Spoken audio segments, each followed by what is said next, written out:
안녕하세요. 이번 영상은요. 솔직히 월급 루팡 되려고 입사한 건 아니잖아. 원인편 MZ세대를 위한 리더십입니다. MZ세대를 위한 셀프 리더십, 오늘은 그 첫 시간으로 월급 루팡에 대해서 이야기를 나눠볼까 합니다. 제가 이 주제에 대해 주목한 건 한 기사를 접하고 나서였는데요.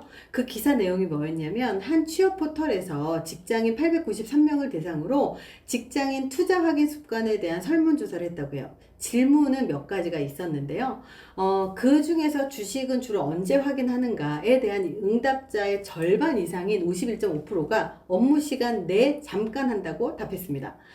매일 주식 확인을 한다는 직장인에게 추가적으로 하루에 몇 번 확인하는지 물었는데 놀랍게도 매일 주식을 확인하는 사람이 3명 중 1명 정도는 셀 수 없을 정도로 수시로 확인한다고 답했다고 하네요. 더구나 직장에서 주식 확인을 하다가 상사나 동료에게 지적을 받은 경험이 있는 사람도 20%나 된다고 하는데요. 지적을 받을 정도면 정말로 심각한 문제죠. 이 설문만 놓고 보면 상습적인 월급 루팡은 전체 직원 중에 최소 5분의 1에서 최대 3분의 1은 된다고 생각해도 크게 이상하지 않을 정도입니다. 그런데 또 다른 취업 포털에서는 직장인 307명을 대상으로 아예 직접적으로 직장 내 월급 루팡이 있다고 보는지를 물어본 적도 있었는데요. 여기서는 놀랍게도 응답자의 86.6%가 직장 내 월급 루팡이 있다고 대답했습니다.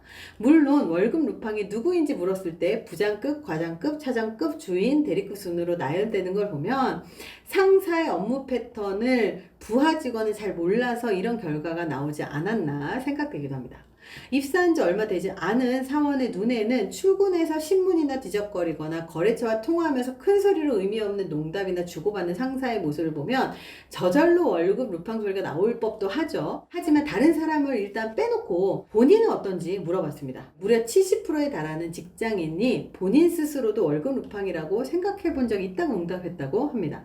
다시 말해서 매일 월급 루팡하는 상사를 보면서 답답해할 때도 있지만 자기도 습관적으로 행동하는 모습을 발견하기도 한다는 의미인 셈이죠. 솔직히 저는 이 응답에 조금 놀라기도 했지만 그 이유가 어디에 있을까도 생각해 봤습니다. 사실 이전에도 월급 루팡은 존재했었지만 그들의 비율은 지금보다 훨씬 적었을 거라고 생각을 합니다. 왜냐하면 사물을 보조해주는 수단이 적었기 때문이죠. 예를 들어서 하루의 매출을 정리하고 기록한다거나 월간 결산을 내는 일도 80년대 말까지는 거의 수기로 하는 경우가 많았습니다. 심지어 70년대 후반까지 또 전자계산기 보급이 안 돼도 주판으로 계산을 해야 했다고도 하죠. 그러니까 맡은 일에 하루 종일 매달려도 겨우 일을 끝낼까 말까 하는 경우가 흔했다는 거죠.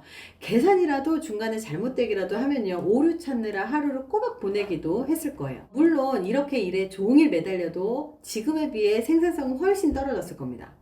지금은 기획 등과 같이 머리를 써야 하는 일 말고는 대부분 컴퓨터를 활용해서 순식간에 업무를 처리할 수도 있죠. 물론 그렇기 때문에 한 사람이 다양한 유형의 업무를 맡기도 하지만 과거에 비해서 종일 업무에 매달려 있을 필요가 없게 되기도 합니다. 여기에다가 스마트폰이 보급되면서 업무용 컴퓨터 외에 개인용 컴퓨터 하나씩을 손에 들고 있는 시대가 되었죠. SNS 계정에서는 수시로 메시지가 알람이 뜨고 관심 영역을 설정해 놓은 온갖 어플에서는 정보가 올라와서 화면이 깜빡거리기도 합니다.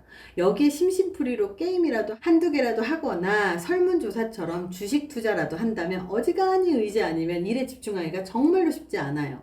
아마 업무에 몰입하지 못하는 시간에다가 본인이 의식하지 못하는 경우까지 합친다면 하루에 꽤 많은 시간을 업무와 상관없는 일에 허비하고 있을지도 몰라요.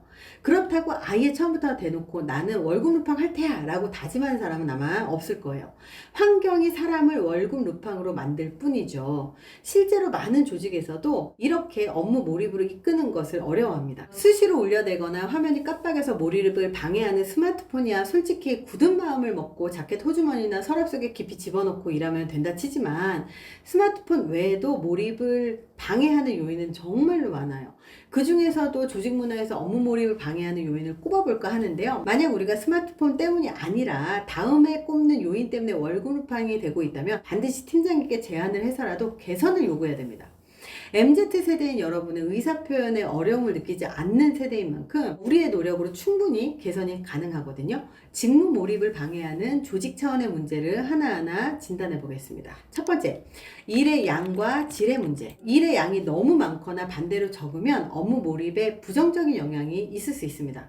오늘날 대부분의 조직이 최소한의 인력만을 유지하는 다운사이징을 도입하고 있어서 많은 직장인들이 업무량이 많다고 느끼는 게 현실이죠.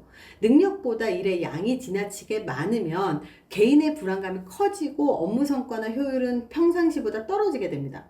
만약 이 상태가 계속된다면 스트레스가 정도를 넘게 되면서 무의식적으로 일을 회피하는 현상이 나타나게 되거든요. 또 업무량은 적더라도 자신의 역량으로는 쉽게 해결할 수 없는 고난이도의 업무가 이어질 때도 이런 현상은 나타납니다. 만약 자신에게 업무의 양이 과하거나 너무 어려운 일이 주어졌을 때 혼자 끙끙 앓지 말고 팀 리더와 상담하는 게 좋아요. 두 번째, 상사와 동료에 대한 신뢰 문제. 회사와 같은 조직 사회에서는 조직 구성원들과의 신뢰 정도가 업무 추진에 굉장히 큰 영향을 미치거든요.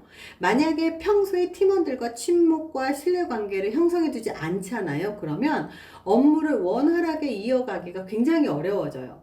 팀 업무는 대부분 팀 의사소통을 통해서 이루어진다고 할 정도로 굉장히 의사소통이 중요한데요.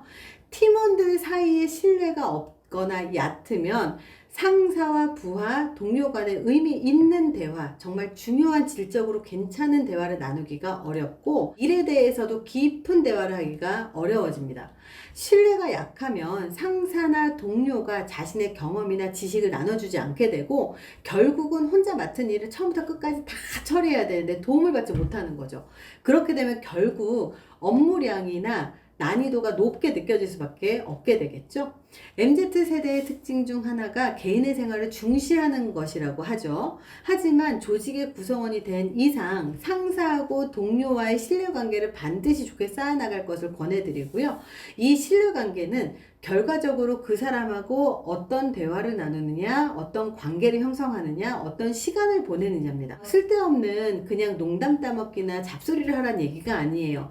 그 사람과 정말로 신뢰를 만든다는 건 약속을 지킨다거나 기브앤테이크를 한다거나 상대방과의 의리를 지킨다거나 이런 여러 가지의 것들, 시간 약속까지 포함해서 여러 가지 것들이 그 안에 포함됩니다. 세 번째, 일에 대한 동기부여와 보상의 문제. 세대를 불문하고 상사나 동료로부터 칭찬과 동기부여 그리고 결과에 따른 보상을 받게 되면 업무 추진력이 향상됩니다.